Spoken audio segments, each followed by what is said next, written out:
As most of you know by now, the Five Nights at Freddy's 2 movie trailer has just released. It is blowing up everywhere for obvious reasons. And with a new FNAF trailer, there will of course be multiple videos regarding what you missed within the FNAF 2 movie trailer. And obviously, since this is just another FNAF channel, I'll be doing the same, along with giving you my thoughts, theories, and predictions on what the FNAF 2 movie will show. With all that being said, let's begin.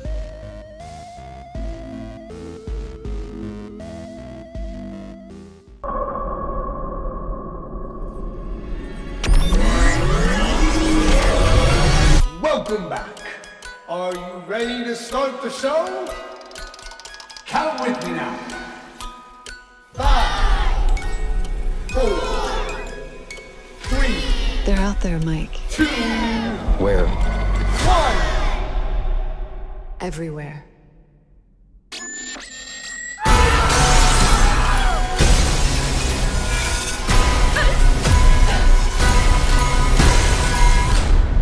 Showtime!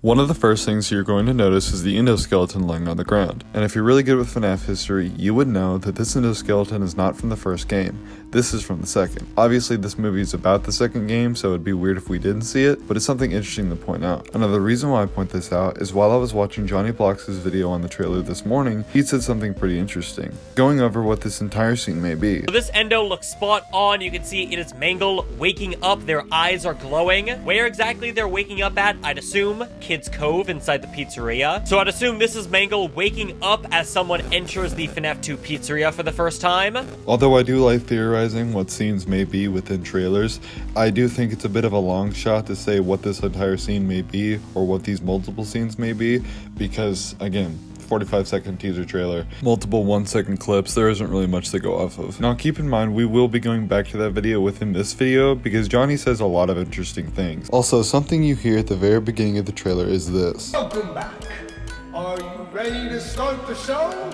Obviously, we all know who that sounds like. That is Matthew Lillard as William Afton. I feel like that would have been a no-brainer since we've heard him speak so many times, especially when he's in the Spring Bonnie costume. His voice is louder and more arrogant. But for some reason, while watching Fusion's video on the trailer, Fusion just cannot pin who this is. Welcome back. Ready to start the show? So, are you ready to start the show? Who is that talking? Is that like a Freddy? Is that like a Toy Freddy talking? Or is that just someone random? I would assume that might be Toy Freddy. Fusion. My guy. Brother, it's not difficult to know who this is. You've heard it before. Fusion, I love you, but you gotta get better at, like, some context clues, man. And even if you didn't know who it is, your first thought is Toy Freddy? First of all, we didn't even hear any animatronics speak in the first movie, so it'd be kind of strange for them to randomly start talking in this one. And second of all, didn't we already get his voice in UCN? He sounded nothing like that. He sounded like a big, fat, sweaty, macho redneck man who rapes.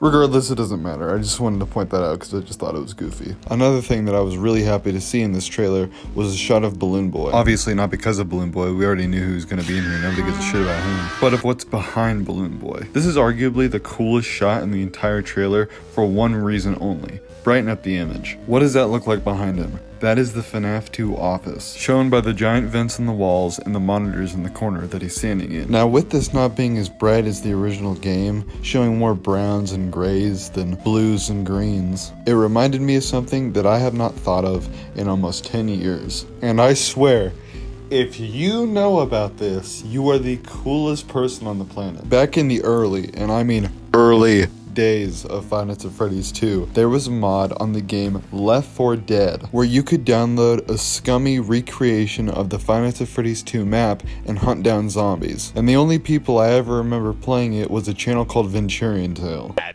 Alright, so we're going to try it again.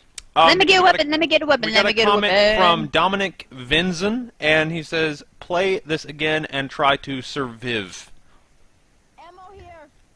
Clearly I was watching the most quality content when I was a little child. But regardless, there isn't too much left to say about the trailer that you haven't already heard. We get a shot of Toy Bonnie, Toy Chica, Mangle, which is obviously the coolest, Mangle getting hit by a car, and much more. Now a lot of people are saying that this movie is going to be the one with the most flashbacks, judging on the fact that the yellow rabbit has a scene where his hand is clean, even though he got spring locked in the last movie, and the pictures of behind the scenes where it looks like it would be a flashback. Although I'm not completely against this idea, I don't believe that's really true. And even if it is true, I don't believe that that would be the best choice. I think that the third movie should be the one with the most flashbacks. The reason is because Five Nights at Freddy's 3 within the games was the one with the most flashbacks, with the mini games and the old phone recordings. I don't have a lot more to say about the trailer. I just thought it was really good, and I think that the animatronics look actually better than they did in the last movie, but I guess that's just a personal preference. Anyway, I'm gonna get out of here and go work on the next episode of an Analog Horror Analysis, that being Reach Animations Part 2, because that's the only series that gets any views on this channel. Thank you for watching. Bye.